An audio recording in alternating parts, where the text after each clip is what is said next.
ಯಜ್ಞ ಭಾವನೆ. ಗೀತೆಯಲ್ಲಿ ಬರುವ ಒಂದು ಅತ್ಯಂತ ಶ್ರೇಷ್ಠ ಭಾವನೆ ಯಜ್ಞ.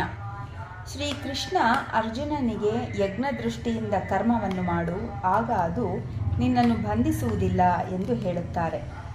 ಅದರ ಭಾವನೆಯನ್ನು ವಿಸ್ತರಿಸಿ ಇಡೀ ಬ್ರಹ್ಮಾಂಡವೇ ಹೇಗೆ ಯಜ್ಞದ ಭಾವನೆಯ ಮೇಲೆ ನಿಂತಿದೆ ಎಂಬುದನ್ನು ವಿವರಿಸುತ್ತಾ ಹೋಗುತ್ತಾರೆ.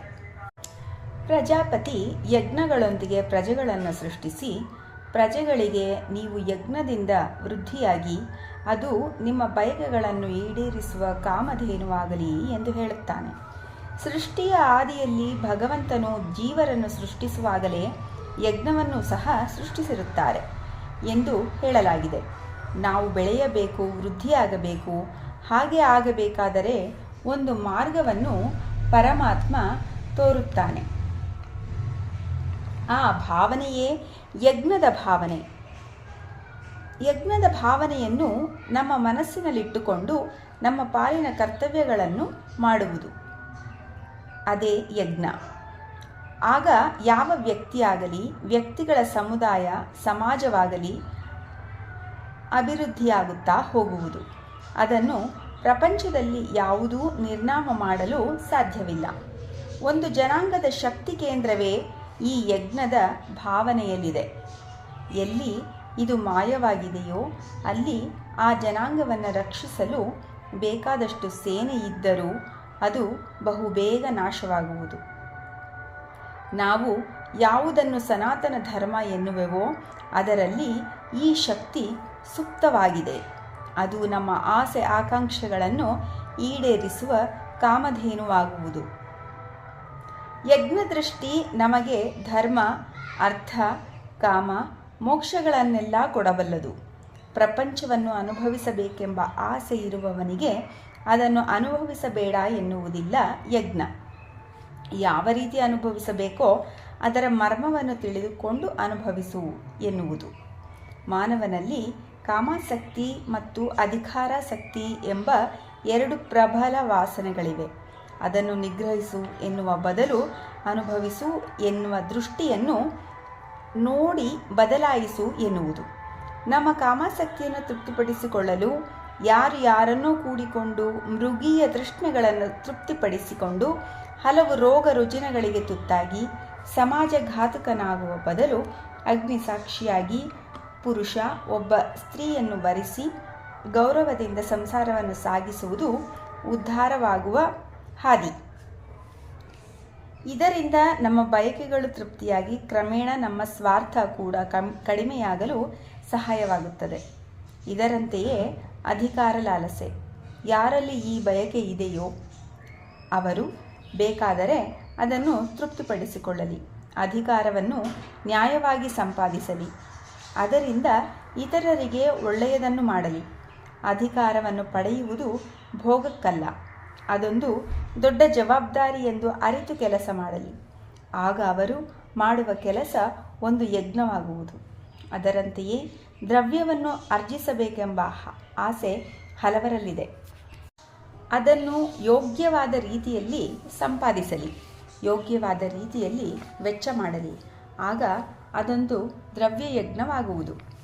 ನಮ್ಮ ಪಾಲಿಗೆ ಬಂದ ಕರ್ತವ್ಯವನ್ನು ಯಜ್ಞ ದೃಷ್ಟಿಯಿಂದ ಮಾಡಿದರೆ ಸಮಾಜ ಭದ್ರವಾಗುವುದು. ಎಲ್ಲ ಧರ್ಮಗಳು ಅಲ್ಲಿ ಹುಲಸಾಗಿ ಬೆಳೆಯಲು ಸಾಧ್ಯವಾಗುವುದು. ಯಜ್ಞ ದೃಷ್ಟಿಯಿಂದ ಕೆಲಸ ಮಾಡಿದರೆ ಜ್ಞಾನ ಬರುವುದು. ಕೊನೆಗೆ ಅದರಿಂದ ಮುಕ್ತಿಯೂ ಲಭಿಸುವುದು. ಮಾನವನಿಗೆ ಬೇಕಾದುದೆಲ್ಲ ಇದರಿಂದ ಲಭಿಸುವುದು.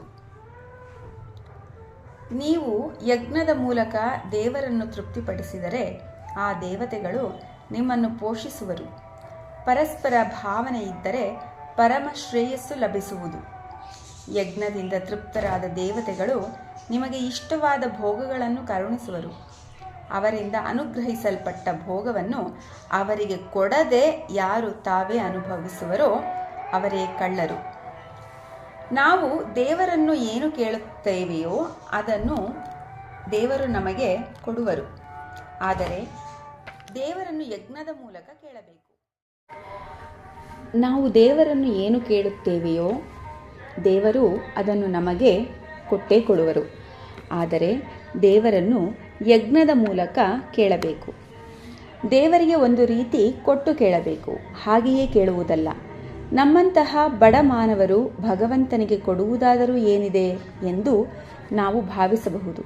ಆದರೆ ನಮ್ಮಲ್ಲಿರುವ ಯಾವ ಅಲ್ಪವನ್ನು ಕೊಡುವೆವೋ ದೇವರು ಅದನ್ನು ಸ್ವೀಕರಿಸುತ್ತಾರೆ. ಬಡ ವಿದುರ ಕುಡಿಕೆ ಹಾಲನ್ನು ಕೊಡಲಿಲ್ಲವೇ?